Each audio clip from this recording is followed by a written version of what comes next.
Hey friends, hello and welcome back to this YouTube channel.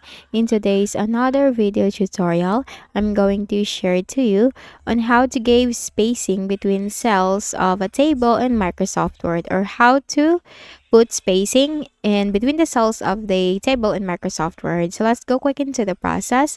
So I have a table right here in my Microsoft Word, and in your case you just have to simply open your document which has a table, and then let's go quick into the next step.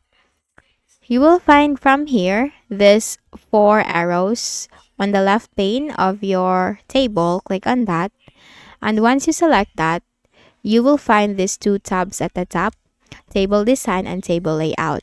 But if you're not going to click these four arrows, the two tabs, table design and table layout, will not appear at the top. So make sure you have to select the table first. Then here you have to simply click on table layout. Then here you will find these options under table layout, specifically this option, cell margins. Click on that. And here you will find this default cell spacing. Click on this box to check it. Allow spacing between cells.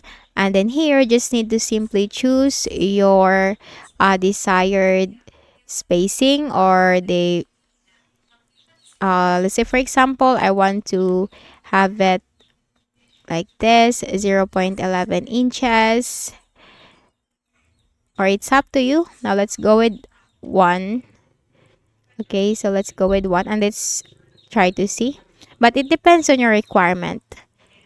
This is just for the sake of example, so it depends on your requirement. I think 1 is too much, so let's just go with 0.7 inches. Now we just need to click on OK. And there you go. It's really too much. Now let's make it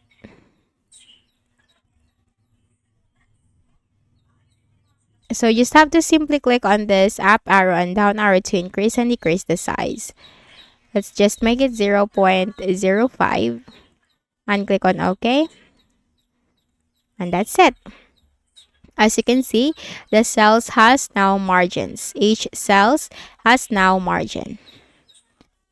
So, I hope this easy, straightforward video tutorial help you on how you can put spacing in between the cells of the table in Microsoft Word. So kindly please do not forget to hit the like button and subscribe to this YouTube channel for more tutorials like this. Thank you for watching.